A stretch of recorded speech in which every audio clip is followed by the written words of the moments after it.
Bonjour à tous et bienvenue à cette table ronde qui va nous permettre d'ausculter la situation économique en France et dans le monde avec cette question: la récession est-elle évitée ou différée? Question qui n'appelle évidemment pas les mêmes réponses selon les zones géographiques. La zone euro, par exemple, est entrée en récession technique en début d'année. Pour dresser l'état des lieux, les perspectives, mais aussi tracer des pistes pour recréer l'espoir, le thème général de cette 23e édition des rencontres économiques d'Aix, nous sommes en compagnie de 5 intervenants. Valérie Baudson, directeur général d'Amundi, numéro 1 européen de la gestion d'actifs, qui fait partie aussi des 10 premiers acteurs mondiaux du secteur. À vos côtés, Mathias Burghardt, membre du comité exécutif d'Ardian, l'un des leaders mondiaux de l'investissement privé. Nous sommes aussi avec Jean-Louis Giraudol, directeur général de Lazard, banque d'affaires, créée en 1848, un des leaders mondiaux du conseil financier et de la gestion d'actifs. Ada Di Marzo, à vos côtés, directrice générale de Bain & Compagnie France, Bain & Compagnie, cabinet de conseil qui fait partie des grands acteurs internationaux du secteur. Et puis nous avons le plaisir d'accueillir Jörg Kukies, économiste de formation et aujourd'hui secrétaire d'État en charge des questions économiques et européennes auprès de la chancellerie en Allemagne. Bonjour à tous les 5, merci d'être parmi nous pour partager votre vision de l'activité économique. Mais avant de vous entendre, je donne la parole à André Kartapanis, membre du Cercle des économistes qui coordonne cette session, professeur émérite à Sciences Po Aix. Vous allez nous donner les clés pour comprendre et questionner l'avenir. Bien, merci Anne-Laure. Alors je vais essayer en 5 minutes de donner en quelque sorte le paysage dans le cadre duquel nous allons aujourd'hui échanger au cours de cette session. Les 4 premières sessions de cette journée visent à dresser un état des lieux, une sorte de bilan des incertitudes, de la configuration sur le plan macroéconomique à l'échelle à la fois européenne et mondiale, à propos de laquelle nous sommes amenés à nous poser des questions et à viser la définition de recommandations. Et nous allons le faire de façon plus précise à propos du rythme de la reprise économique. Il faut bien parler de reprise après la pandémie. Et c'est vrai que c'est une question un petit peu difficile parce que les prévisions souvent sont infirmées. Les nuages sont de toute nature, hein, positifs, négatifs. Ça a été indiqué, la zone euro est en récession sur le plan technique, 2 trimestres successifs de baisse du PIB, mais ce n'est pas le cas de la France, ce n'est pas le cas des États-Unis. Et on a donc une crainte qui est celle d'une stagflation qui s'installerait dans le paysage de l'économie mondiale. Cette situation, à la fois, elle est originale, mais on l'a déjà connue. Et typiquement, lorsque l'on regarde ce qu'ont été les situations d'après-guerre, au cours du siècle dernier, on a eu des configurations relativement comparables. Typiquement, par exemple, une crise de reconversion apparaît en 1920, suivie d'un regain de l'inflation et qui très vite va être remplacée par l'effervescence des années folles. De la même manière, dans les années 48-50, on a, au moment donc du redémarrage de l'activité économique, eh bien on a des à-coups, un retour de l'inflation, tout cela étant le préalable à l'arrivée des 30 glorieuses. Donc, ce sont des phénomènes qui sont finalement qui ont déjà été observés dans le temps. Alors, pour revenir à 2023, quels sont les facteurs qui justifient les incertitudes sur l'activité économique? On peut en citer 3. Le rebond de l'inflation qui justifie les politiques de durcissement des politiques monétaires et de remontée des taux d'intérêt des banques centrales. La fin du quoi qu'il en coûte et donc une préoccupation beaucoup plus marquée du côté des États quant aux consolidations budgétaires. Et puis bien sûr les incertitudes de caractère géopolitique dont témoigne le conflit en Europe entre l'Ukraine et la Russie. Alors du coup, dans ces conditions, quel est finalement l'enjeu? Quels sont les types de réponses auxquelles on peut se préparer? Nous avons souhaité, dans le cadre de cette session, analyser de manière, je crois, un petit peu originale, une question qui est d'abord macroéconomique, mais en faisant appel à des intervenants qui, eux, vont nous parler de leur vécu, de leur expérience sur le plan microéconomique.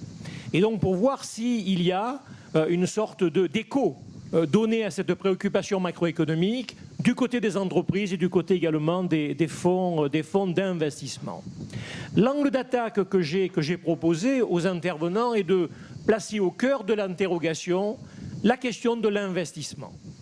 Parce que le niveau d'investissement, qui est à la fois un élément de la demande globale et qui joue un rôle très important dans la cyclicité de l'activité économique à court-moyen terme, c'est en même temps l'élément clé des reconversions, des recompositions et donc de la prise en compte des exigences en matière de décarbonation, de digitalisation. Et il me semble que sur le plan macroéconomique, il est impératif de pouvoir provoquer ce que j'appellerais un choc d'investissement. Ce choc d'investissement, ce n'est rien d'autre que changement d'échelle de l'ordre de 1 point, 2 points, 3 points de PIB d'investissement par rapport aux tendances que nous connaissions avant même que se déclenche la pandémie. Et la question qui est posée par là même, à propos de ce choc d'investissement, c'est de savoir quelle est la perception que peuvent avoir aujourd'hui les entreprises. Est-ce que cette question d'un choc d'investissement est déjà perçue? Est-ce qu'elle fait partie de ce que sont les plans d'investissement, ce que sont les programmations à court et moyen terme? Est-ce que c'est à l'ordre du jour? Et puis, deuxième volet, si c'est à l'ordre du jour, peut-être, quelles sont les contraintes que rencontrent les entreprises pour qu'on puisse traduire des incitations de caractère microéconomique sur un plan macroéconomique, et donc afin de pouvoir alimenter une croissance qui soit à la fois inclusive et durable, mais qui surtout s'apparente à une nouvelle trajectoire de sortie de crise. Voilà un petit peu le cadrage que je voulais faire de façon rapide. Merci.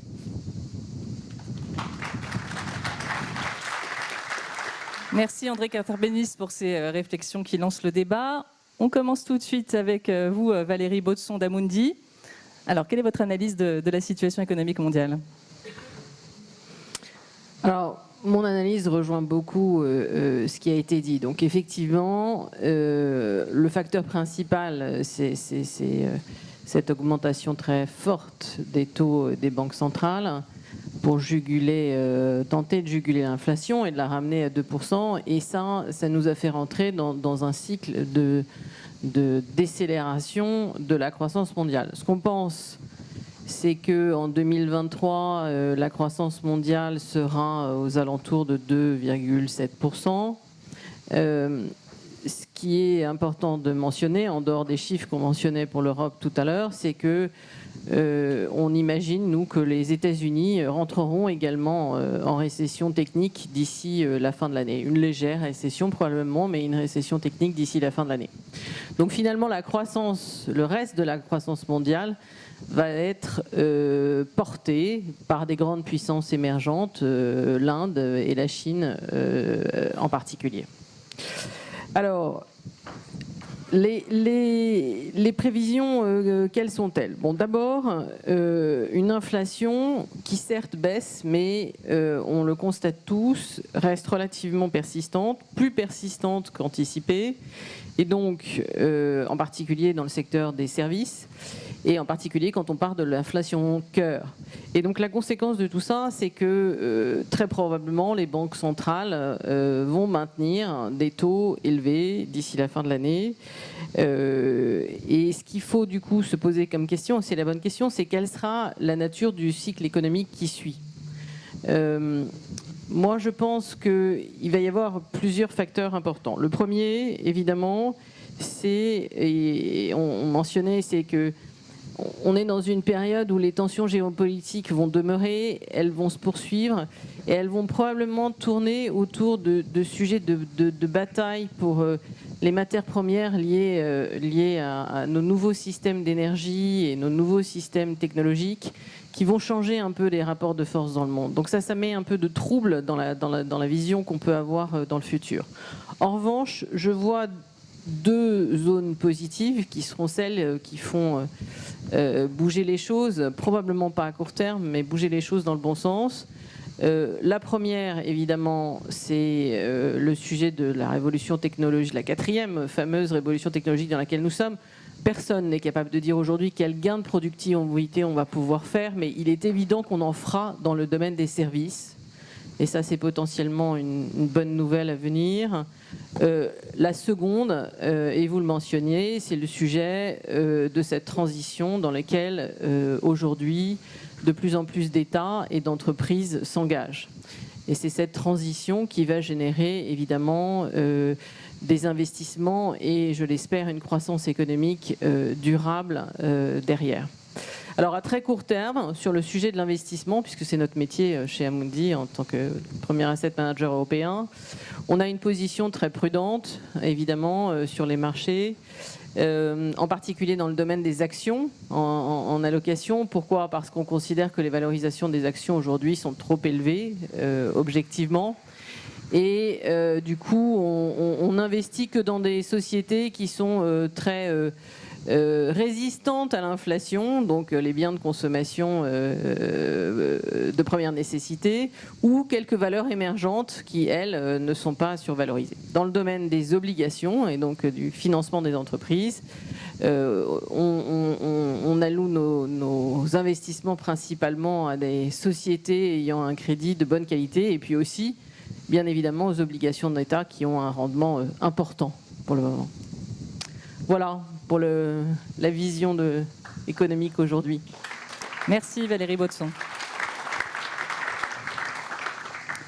Je me tourne maintenant vers vous, Mathias Burghardt.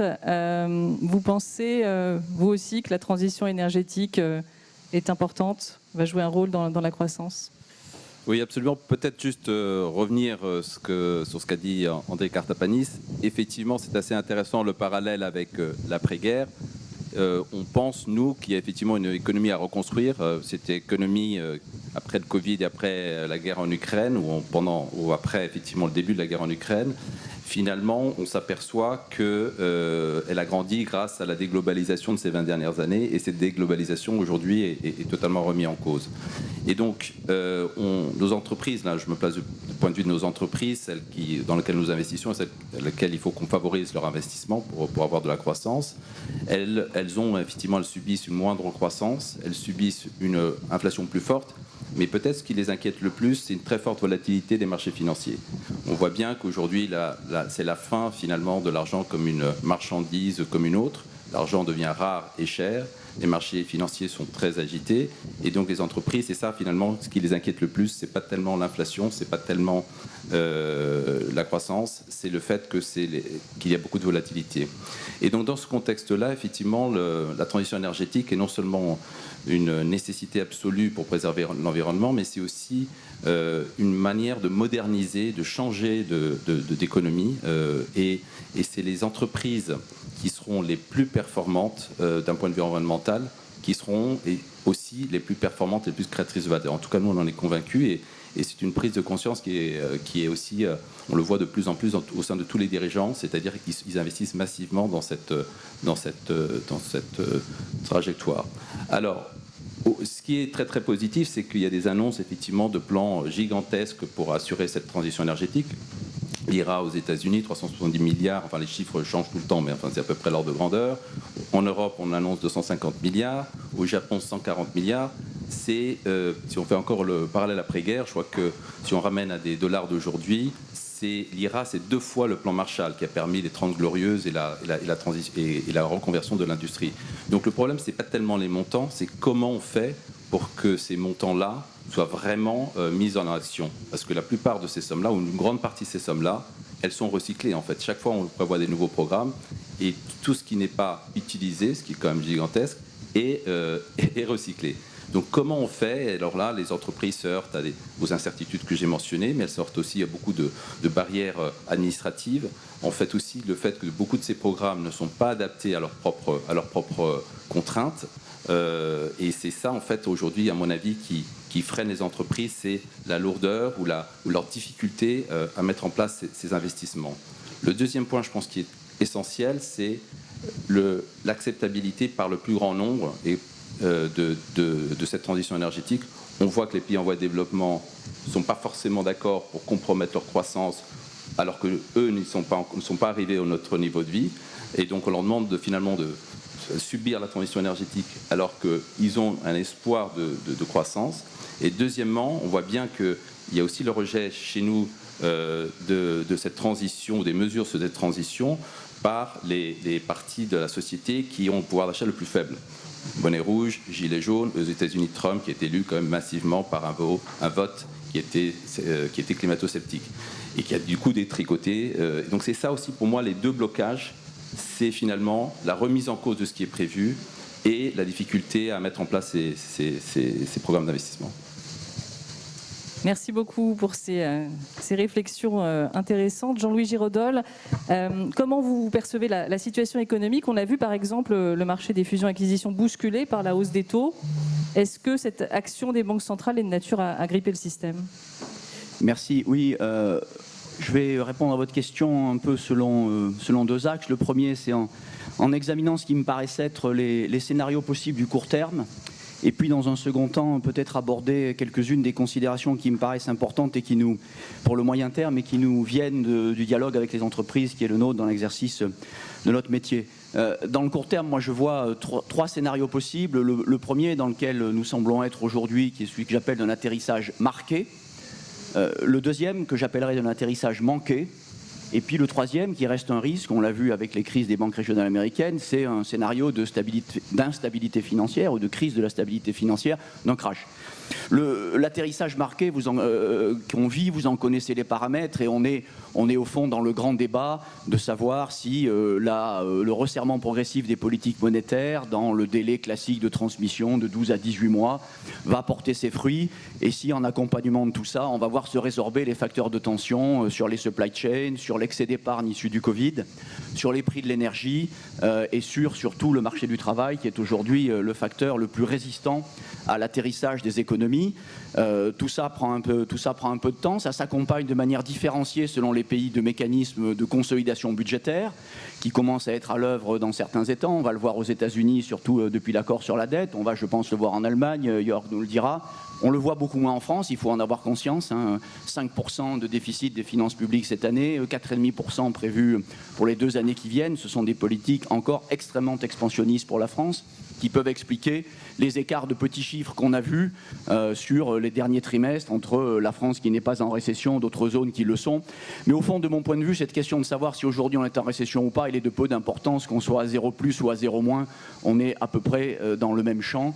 Et je ne crois pas qu'il faille passer beaucoup de temps à essayer de qualifier la situation. L'autre scénario que moi je redoute, c'est celui de l'atterrissage que je dis manqué. C'est celui que j'appellerais du whatever it takes à l'envers.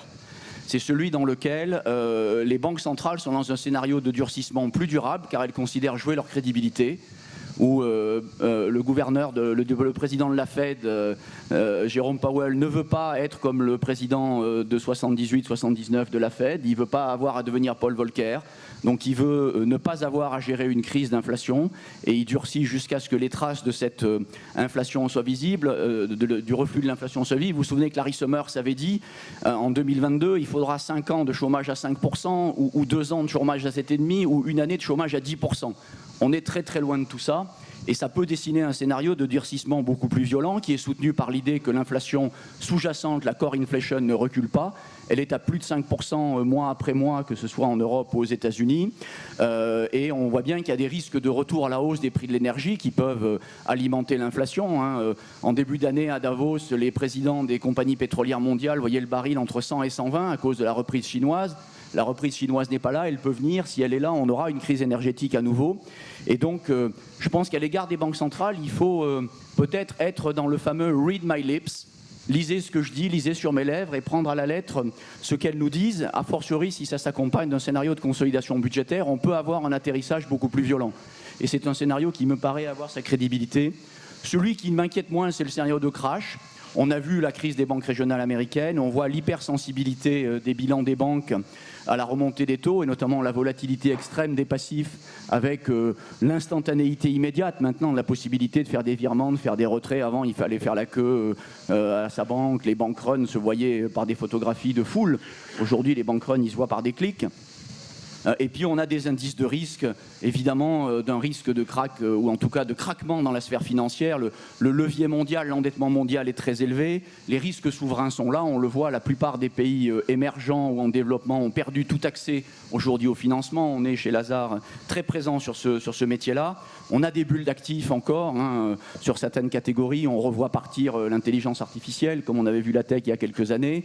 Et on voit que si on regarde certains indices, comme le fameux indice CAPE Shiller, qui regarde les price earning ratios en fonction du cycle, on est à un point assez haut, hein, on est à 30 et quelques, on était à 45 en 2000, on était à 35 en 1929, donc on est quand même dans un niveau haut. Qui peut être annonciateur de craquement, même si notre système financier, grâce à tout ce qui a été fait depuis 2008, il est beaucoup plus armé pour résister à tout ça. BAL 3, BAL 4, Solvency sont passés par là.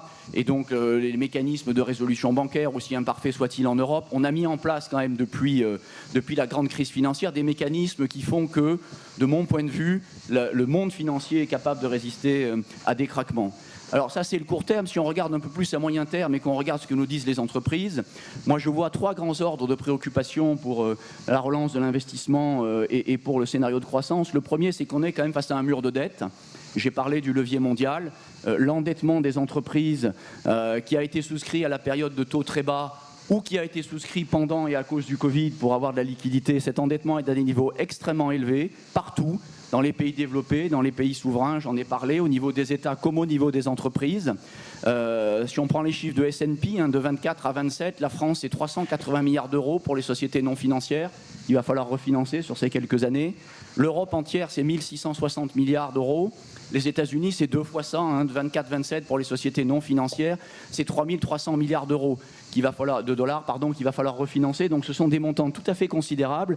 Et on voit que pour un certain nombre d'entreprises, notamment celles qui ont des PGE à rembourser au jour le jour dans la microéconomie, c'est une difficulté qu'il va falloir que le secteur financier dans son ensemble, les banques, le marché obligataire, le marché de la dette privée aussi, parviennent à traiter et à absorber, parce que sinon on va avoir des chutes, on va avoir des pertes d'entreprises. Le deuxième enjeu, c'est la productivité.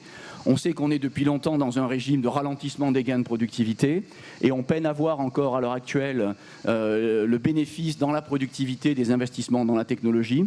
Si on investit massivement, il faut que la productivité soit là pour qu'en termes de croissance et de bien-être global, le résultat de ces investissements se voit. Alors pourquoi est-ce que la productivité n'est pas là? On peut en débattre longtemps. Au passage, il faudra peut-être se poser la question des effets du télétravail un jour. Et puis, dernier point, évidemment, c'est la question énergétique. Elle est absolument centrale. Valérie comme Mathias en ont parlé. Elle est très ambivalente. Parce que la question énergétique, on a tous lu Jean Pisani-Ferry, 2 points de PIB par an en 2030. On voit bien qu'il y a un effet, on le pense en tout cas, de tirage de la croissance vers le haut, d'entraînement de la croissance. Néanmoins, tout ça est très ambivalent. D'une part, parce que c'est en partie des investissements de substitution, parce que c'est en partie des investissements qui ne créent pas de capacités nouvelles, mais qui viennent se substituer. D'autre part, parce qu'il y a un véritable enjeu de mobilisation de l'épargne, et là je me tourne vers la finance verte, mais il y a un enjeu de mobilisation de l'épargne vers ce domaine. Et puis surtout parce qu'à court terme, la question énergétique, elle joue très négativement. Et je veux terminer sur cette note un peu inquiète. Mais les prix de l'énergie sont aujourd'hui pour le gaz 3 fois plus élevés en Europe qu'ils n'étaient avant la crise énergétique. Les prix de l'électricité sont encore 2 fois plus élevés. Tout ça après un hiver extraordinairement clément et sans reprise chinoise, comme je l'ai dit. Donc l'Europe est dans une position durablement sous-compétitive du point de vue de l'énergie, avec des prix de l'énergie qui sont beaucoup plus élevés qu'ailleurs. Et quand on est une entreprise, notamment une entreprise industrielle, quand on veut investir en Europe, c'est un véritable problème. Et là, je pense qu'il faut que l'Europe, qui avait trouvé en elle-même les moyens d'un sursaut au sortir de la crise du Covid, quand on compare les deux sorties de crise, la sortie de la crise Covid et la sortie de la crise énergétique, l'Europe n'est pas du tout dans le même état, n'est pas du tout aussi mobilisée et ne va pas du tout aussi loin. Et je pense qu'il faut que l'Europe se reprenne et que face à la crise énergétique, agisse beaucoup plus fort. Merci.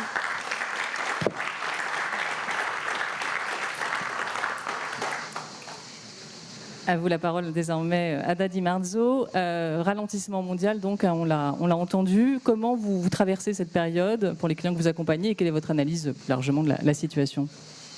Merci. Je vais prendre plutôt l'angle des travaux qu'on fait main à la main avec nos clients sur le terrain. Et bien évidemment, dans ces périodes-là, on a beaucoup observé qu'est-ce qui se passe dans les secteurs. C'est les périodes dans lesquelles les écarts de performance dans les secteurs se creusent. Et se creusent aussi grâce à la capacité que certains acteurs arrivent à garder un investissement continu. Ça, c'est un élément assez important parce que si on ne garde pas une capacité d'investissement, on ne peut pas réinvestir pour ce qui vient d'après, comme disait Valérie. Et quand on regarde aujourd'hui plus de près, nos clients investissent déjà depuis longtemps sur des problématiques qui sont non négociables. La digitalisation, l'intelligence artificielle, désormais la transition énergétique, mais aussi l'évolution des modes de travail. Certes, c'est des investissements qui peuvent avoir un ralentissement parce que les conditions de crédit se durcissent, mais cela ne fait que rendre les décisions plus sélectives, plus discriminantes. Ça veut dire que nos clients ont une exigence d'ROI plus importante parce que le crédit devient plus cher. Ce n'est pas forcément antinomique à la croissance, absolument pas. Par contre, quand on regarde un peu plus loin, on reste prudemment optimiste pour quelques raisons assez basiques. Je pense qu'on regarde l'épargne des ménages en France. Je prends la France, on est au plus haut niveau, plus de 200 milliards au début 2023. Cette épargne-là, bien évidemment, c'est une épargne de précaution. Il va falloir l'orienter pour soutenir effectivement les projets de transformation et notamment transition énergétique. Le deuxième, c'est que les plans de relance européenne, c'est des montants qu'on n'a jamais vus. 700 milliards, on n'a que 20% qui a été tiré. Il en reste encore beaucoup. Bien évidemment, la question, c'est comment on les finance et comment on les déploie. Et troisième, dans les 2 dernières années, les sociétés, et notamment les sociétés du CAC 40, ont fait des profits assez élevés. Ça se traduit aussi dans une capacité d'investissement qui est plus importante. L'année dernière, les sociétés de CAC 40 ont investi 20% plus de moyens que l'année d'avant. Donc, on reste prudemment optimiste sur ce flou d'investissement. Maintenant, la question, c'est comment on arrive, travaillant pour des clients sur le terrain, comment une société arrive à faire en sorte de continuer à investir dans son futur. Et c'est là où la différence se fait. Il ne faut pas perdre probablement de vue des fondamentaux de base, de long terme d'un business. Le premier, c'est la gestion de la liquidité. Avant, il n'avait pas de prix, maintenant, il a un prix.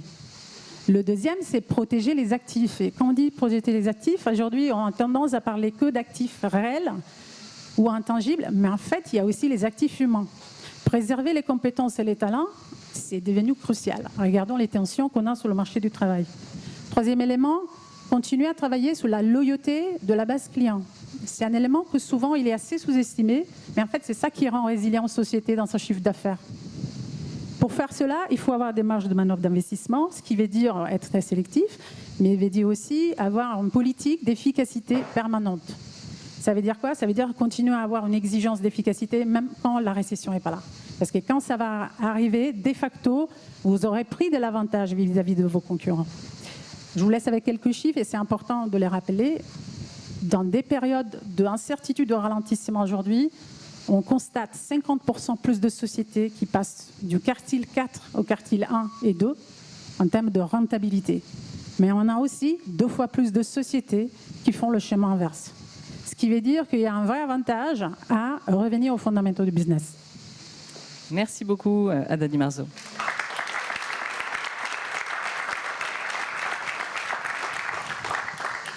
Et on conclut ce tour de table avec vous, Jörg Cookies. On a envie de vous entendre sur l'état des lieux du monde, mais aussi j'aimerais bien vous entendre sur votre pays, évidemment, l'Allemagne, qui est entrée en récession. Est-ce que vous pouvez nous expliquer les causes et aussi peut-être les politiques que vous mettez en place pour faire face à cette situation?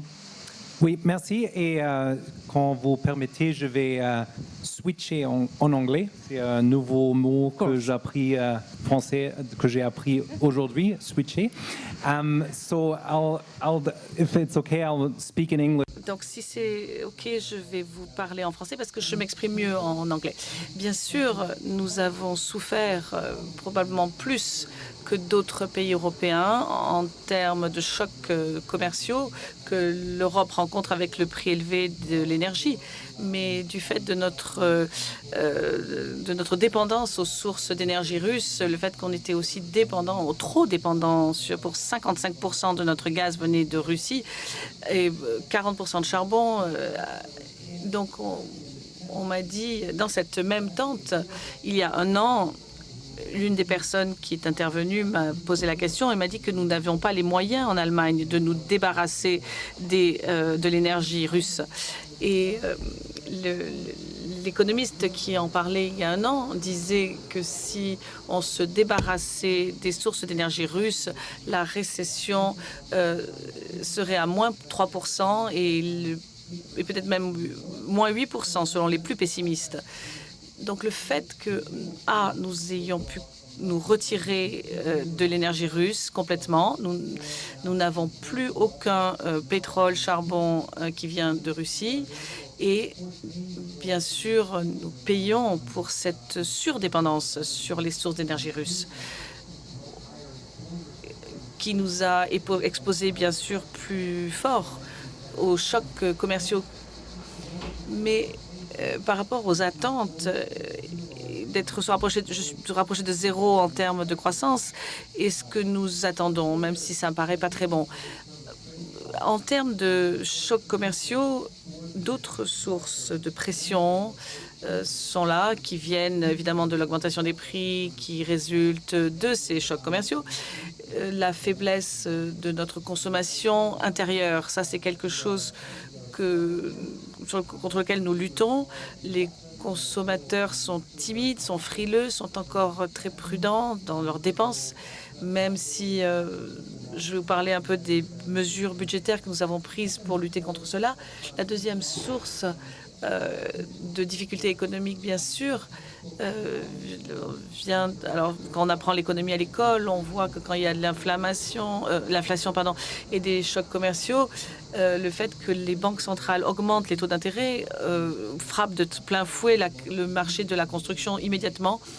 Et donc, nous avons eu le premier boom immobilier dans l'histoire de l'après-guerre de l'Allemagne, qui a affecté notre croissance de manière négative. Je crois que tout le monde en Europe souffre de cela, mais car nous avions cette forte croissance du secteur de la construction, cela a affecté notre économie. L'autre facteur, vous avez parlé de la reprise chinoise qui n'est pas là. Nous l'avons bien remarqué car nous avons une exposition très forte aux exports vers la Chine et de l'import, pardon. Nous importons beaucoup de nos outils, de nos machines, et l'un des indicateurs principaux de notre exposition à la croissance chinoise et bien sûr à la croissance mondiale ralentit de manière assez significative. Donc, en ce sens, il y a des défis, bien sûr, mais je suis aussi confiant car nous voyons une résilience très forte de l'économie. Donc, ce n'était pas une contraction très dure, ce n'est pas un déclin trop marqué, et on voit que au travers avec tous ces indicateurs, il y a des effets, des signes positifs. Tout d'abord, le remplacement de l'ancien capital par du capital plus récent est déjà en place. Je suis d'accord avec vous qu'on ne peut pas faire l'erreur de dire « Oh, c'est extraordinaire, toutes ces énergies renouvelables, ça va nous créer un capex énorme » et on arrête. Non, d'abord, il faut de toute façon remplacer l'ancien portefeuille d'énergie fossile qui sont obsolètes.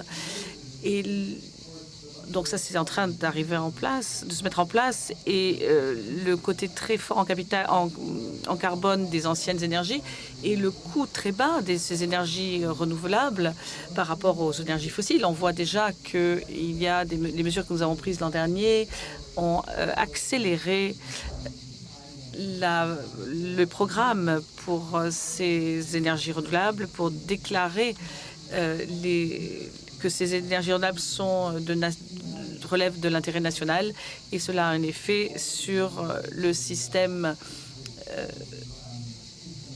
dans la phase de mise en œuvre de ces politiques. Alors, dans le secteur qui se construit rapidement, je vois qu'on a accéléré des projets très rapidement. Et pour l'intérêt des nouveaux investisseurs dans les nouveaux projets, nous avons des projets sur des éoliennes offshore où on a un but de doubler la capacité de notre production d'éoliennes pour l'instant de 7 gigawatts et on veut l'étendre à 14 gigawatts. La même chose se passera dans la deuxième moitié de l'année. Ça, c'est pour le premier semestre. On a la même chose qui va arriver en 2024, en 2025. Et on va essayer d'atteindre la cible de 100% d'énergie renouvelable dans notre système électrique d'ici 2035. Donc cette vague de CAPEX est en train d'arriver. Et évidemment, elle vise à remplacer notre ancien stock de production d'énergie fossile le plus rapidement possible. Si vous faites le calcul, pour tous les économistes qui sont dans la salle, c'est probablement trop simple, mais 1 gigawatt, chacun des 7 gigawatts que nous sommes en train de mettre en place pour l'instant dans la mer du Nord vont produire de l'électricité pour 1,2 million de foyers. Et nous allons avoir un investissement de 3 milliards dans la construction et encore un autre 2 à 3 milliards dans la grille de transmission qu'ils recherchent à atteindre. Donc, vous voyez, ça, c'est une vague qui va être positive. D'abord, il s'agit de remplacer le gaz et le charbon et on va le faire évidemment de manière qui va consommer beaucoup de capital, qui va être très cher en capital.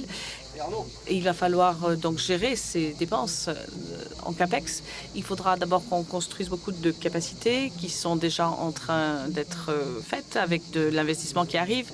Et il faudra financer tout cela, ce qui n'est pas une mince affaire, car à l'époque, il n'y a pas beaucoup de sociétés qui sont capables de construire cette vague d'investissement, de mettre en place cette vague d'investissement, et son financement va poser des défis d'un côté, mais également des opportunités de l'autre, car nous allons voir que le système bancaire en lui-même ne constituera pas l'intermédiaire de tous ces flux. Mais grâce à Valérie et d'autres personnes comme Valérie, il y aura des personnes qui fourniront le capital nécessaire pour ces transitions. Nous voyons également que la transition numérique de notre économie apporte beaucoup de CAPEX. Seulement l'année dernière, nous avons eu 3,3 très importants et projets d'investissement dans le domaine des semi-conducteurs. L'Allemagne a, comme la France, décidé que dans l'industrie des semi-conducteurs, nous ne voulons pas seulement jouer en première ligue. En Ligue 1, on veut jouer en première ligue. La France, Grenoble et d'autres régions ont une industrie de semi-conducteurs très importante, comme l'Allemagne avec Dresde. Nous avons décidé aujourd'hui de passer dans la Ligue des champions pour la production et développement de semi-conducteurs en Allemagne. On a attiré Intel qui va faire 30 milliards d'investissements qui est un des investissements directs les plus importants dans l'histoire de l'Allemagne. On accompagne cela de manière au niveau du gouvernement pour faire en sorte que l'état de ce secteur des semi-conducteurs dans le monde, les États-Unis font de même pour attirer ce type de marché. Donc ces investissements sont déjà en place. Le fait qu'ils ne sont pas uniques, c'est la chose qu'il faut relever. Ce sont des effets à deuxième tour et troisième tour. Nous avons eu Finion à Dresde avec un investissement de 2 milliards. Dans la région de la Sarre, on vient d'approuver d'autres investissements pour des semi-conducteurs partout en Allemagne. On voit vraiment un intérêt qui est de plus en plus important à cet égard pour ce secteur. Beaucoup d'industries, de start-up veulent faire un développement de semi-conducteurs qui coûte moins cher, donc ils se rajoutent à ces projets importants. Donc ces investissements vont créer des effets de deuxième et de troisième vague, de troisième tour. Il y a un nombre important depuis la Seconde Guerre mondiale de création de sociétés qui est très importante en dépit de la conjoncture économique difficile. Donc, pour résumer, le verre est à moitié plein.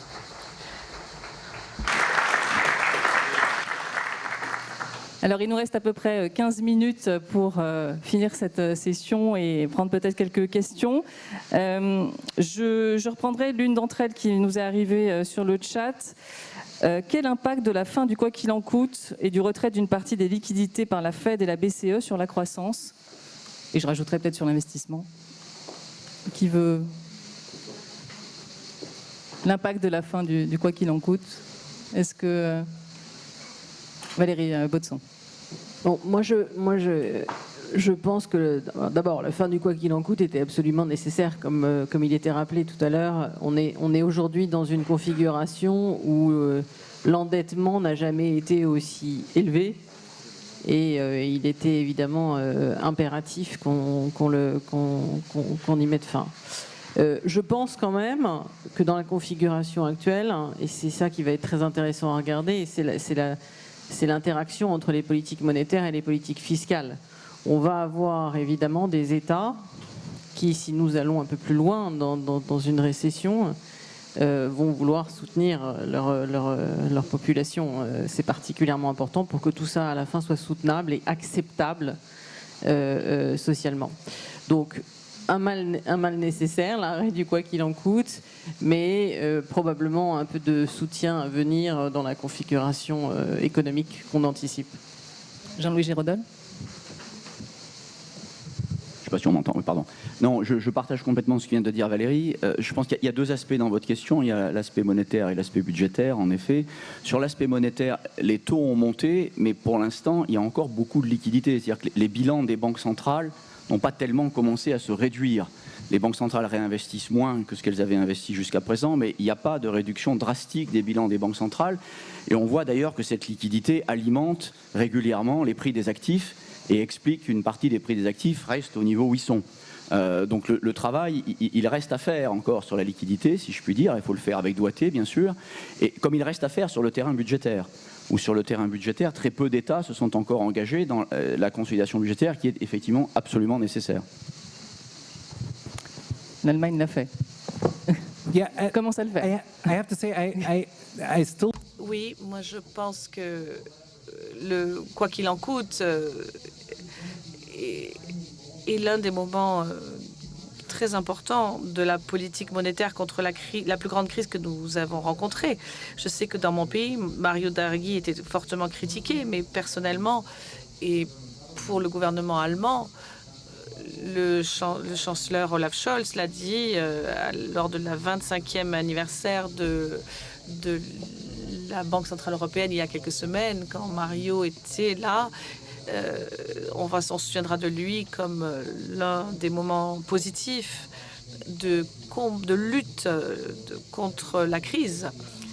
Donc, je crois qu'il a ouvert la voie pendant la crise du corona et la réponse à l'agression de la Russie envers l'Ukraine pour une combinaison agressive de politique budgétaire et de politique monétaire, comme la réaction d'ailleurs de la BCE, qui a réagi très fortement à la crise du corona et de la Russie. Et je crois qu'il est l'heure maintenant de redresser la barre. Et l'Allemagne a publié son budget monétaire. Je crois que maintenant, nous allons à nouveau vers une situation plus sereine. Et il faut réfléchir et reconstruire la capacité budgétaire dont nous allons avoir besoin dans la prochaine crise qui va inévitablement arriver. Rebondir peut-être aussi sur une phrase dans votre note de cadrage, André Kartapanis. Vous dites pour les grandes entreprises, la logique actionnariale qui prévaut encore conduit à d'importants rachats d'actions ou à des fusions-acquisitions qui amputent d'autant l'investissement productif. Est-ce que l'un d'entre eux veut réagir à cette assertion? Vous voulez expliquer un petit peu peut-être d'abord? Oui, lorsque l'on regarde quelle est la part de la rentabilité des entreprises qui a été dégagée, qui ne va pas vers les dividendes et ne va pas vers des rachats d'actions et donc va vers l'investissement productif, on peut éprouver quelques inquiétudes du point de vue de la mobilisation de cette rentabilité dans la recomposition de l'appareil productif. Évidemment, cela correspond à une logique, qui est une logique actionnariale, qui est une logique qui a prévalu depuis un certain nombre de décennies, mais qui ne me paraît pas du coup jouer le rôle que l'on peut attendre du point de vue de la place que les entreprises doivent jouer dans la reconfiguration des appareils productifs. Donc voilà comment on peut préciser finalement la remarque, mais l'explication et la justification, elle n'est pas de mon côté. Elle est du côté du panel. Exactement. Mathias Burgard, peut-être là-dessus. Oui, moi je partage votre avis. Finalement, le rachat d'actions est un peu un constat, pas d'échec, mais en tout cas d'incapacité à investir. Mais la question, c'est pourquoi, effectivement, les entreprises prennent ce genre de décision.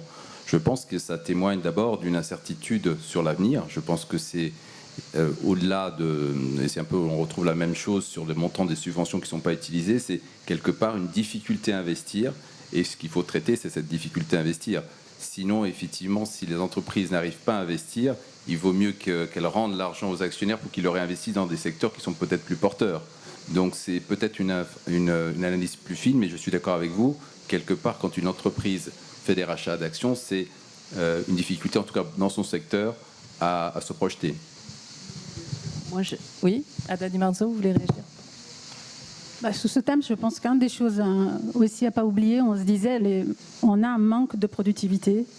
Et je pense qu'à un certain moment, ces profils-là, ils doivent être réinvestis. Parce que quand on regarde ce que nous apporte le dernier avancé dans l'intelligence artificielle, et notamment l'intelligence artificielle générative, en fait, on est sous des impacts qui peuvent parfois être effrayants. Mais si on regarde un peu de près et de manière pragmatique, nous, quand on travaille assez sur le terrain avec nos clients, quand on essaye d'améliorer la relation qu'un collaborateur dans un centre d'appel, en utilisant l'intelligence artificielle, parce qu'il arrive à avoir les infos plus rapidement, il arrive à voir ce que le client a dit dans les fois d'avant, dans les interactions précédentes, ce que peut être apporté comme réponse, que ce soit un souci, que ce soit un conseil. Ben là, vous avez probablement une capacité de gagner en productivité, mais aussi un engagement collaborateur, parce que de facto, quelqu'un va pouvoir satisfaire un client, va pouvoir aussi être plus engagé parce qu'on élimine des tâches inutiles. Et en même temps, on crée la productivité parce qu'on essaie de faire avec les mêmes personnes probablement des choses différentes, voire des tâches à valeur ajoutée. Et c'est ça qu'on fait aujourd'hui avec nos clients. Et je trouve qu'on sous-estime l'importance de ces investissements dans le long terme et surtout on sous-estime l'importance que ces investissements auront dans la réconfiguration des chaînes de valeur, notamment dans un contexte de transition énergétique. Quand on travaille avec une société de logistique et on essaye de dire comment elle va réduire son empreinte carbone, de facto, qu'est-ce qu'on va faire? C'est une vraie révolution parce qu'il faut réconfigurer tous les trajets, récomposer tous les moyens de transport, réinventer la typologie de carburant, les modalités de charge et décharge. Tout ça, ça se fait avec des investissements en technologie et en intelligence artificielle. Et ça, c'est ce qu'aujourd'hui, il faudrait qu'on arrive à pousser plus et surtout que l'État puisse aussi, quelque part, organiser un cadre d'orientation de l'épargne à long terme. Et pourquoi je dis ça? Parce que fondamentalement, on a besoin aussi d'avoir une équation de financement qu'elle soit égalitaire. Et l'égalité, ça veut dire aussi offrir des opportunités d'épargne à long terme, vu le montant qu'on a notamment sur les ménages, qui puissent être garanties par l'État. Garanties par l'État parce qu'on garantit des prêts au paiement en investissement, garanties par l'État parce qu'on permet aux ménages de financer aussi la rénovation énergétique, c'est un autre sujet vaste à suivre, et surtout de permettre quelque part un cadre de l'épargne qui ne soit pas juste la retraite basique, mais soit un cadre d'épargne qui permet vraiment d'orienter toute cette masse de liquidités, y compris celle qu'on a accumulée et qu'on n'a pas encore dépensée. Valérie Baudson, puis Jean-Louis Giraudal. Oui, deux commentaires par rapport à ce qui vient d'être dit. D'abord, le sujet du sous-investissement chronique des entreprises depuis déjà 2 décennies, c'est le sujet du rapport au temps de l'entreprise avec son actionnaire. Jusqu'à il y a encore peu de temps, ce rapport au temps était vraiment beaucoup trop court terme pour que les entreprises prennent le risque ou veuillent prendre le risque d'investir à long terme sur leur business model. Et c'est, je pense, un des points les plus négatifs des marchés financiers. Là où moi je vois le sujet avec un verre à moitié plein, comme Jörg tout à l'heure, c'est parce que cette prise de conscience qui est vraiment très très forte, à part peut-être une partie des États-Unis, mais très très forte objectivement en Europe et très forte aussi en Asie, de la nécessité absolue de financer la transition énergétique fait que les actionnaires, y compris les actionnaires de marché, demandent aux entreprises de s'engager pour transformer leur business model, parfois le disrupter. Et nous avons besoin de ces entreprises disruptent leur business model parce que tout ça est avant tout une révolution industrielle. Il n'y a pas de magie.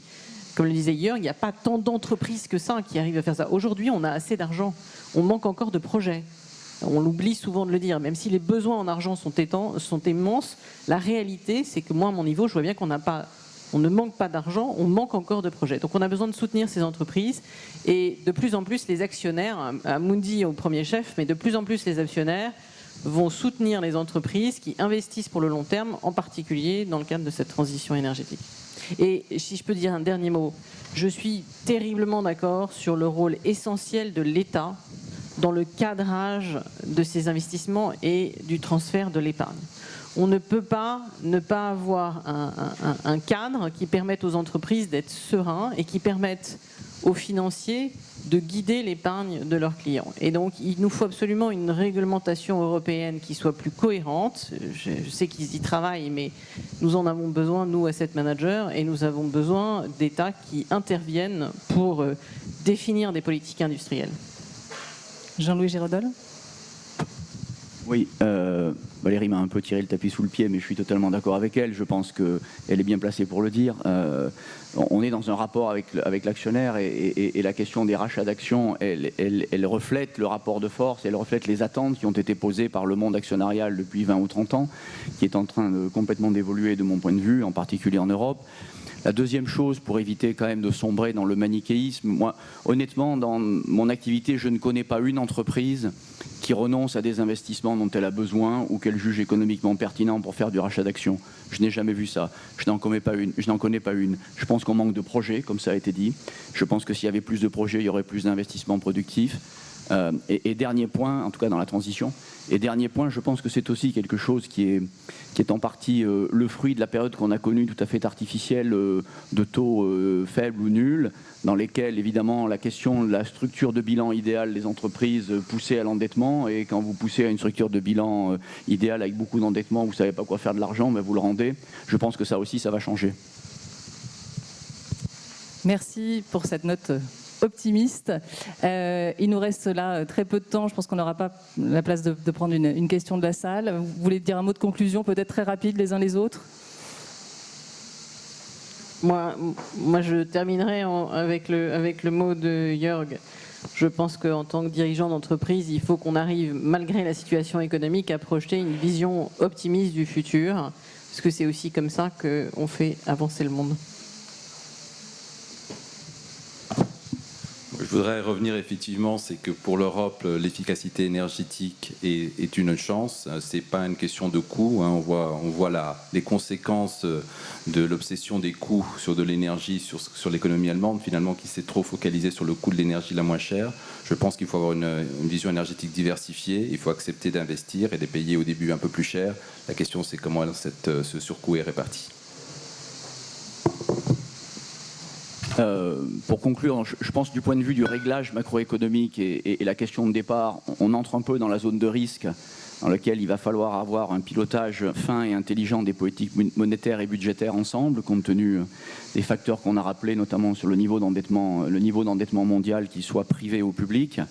Ensuite, je pense qu'on est au-devant de quelque chose qu'on n'imagine pas, qui est une transformation totale à la hauteur de ce qu'a été la révolution industrielle, mais qu'il va falloir faire dans la durée des 30 Glorieuses ou à peine, et que cette transformation, elle nécessite une mobilisation des politiques économiques à tous les niveaux, des entreprises évidemment, et je crois que les entreprises sont déjà très mobilisées sur la transition énergétique. C'est devenu un véritable objectif poussé par les actionnaires, et puis il faut aussi que les États, comme ça a été dit, ensemble et conjointement au niveau de l'Europe, se mobilisent pour mettre en place le cadre.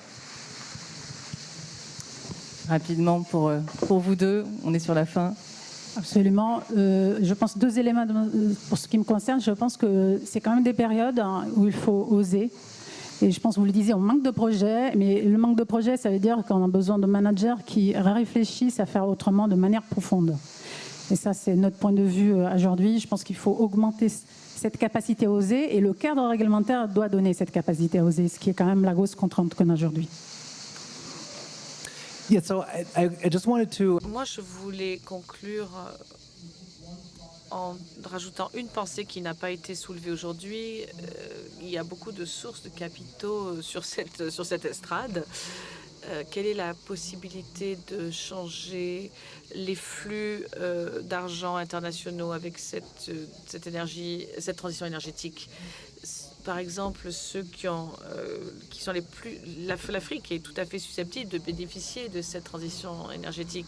Et les business models devraient être construits de sorte à pouvoir permettre à l'Afrique de profiter, d'avoir accès à cette énergie solaire et éolienne, mais également sa position, sa balance commerciale, et peut-être avec de l'hydrogène ou de l'électricité, car elle a un potentiel économique qui est sous-exploité. Et on voit que les business models au Moyen-Orient sont financés facilement parce que le coût de financement est assez bas et l'Afrique n'en a pas bénéficié. Donc je pense que l'un des grands défis que l'on rencontre aujourd'hui, mais qui présente également des opportunités, c'est que les business models doivent évoluer. On devrait pouvoir à la fois générer et distribuer de l'électricité en Afrique, mais de générer de nouvelles sources de revenus et de potentiel économique avec l'exportation. Pour votre participation et vos réflexions passionnantes.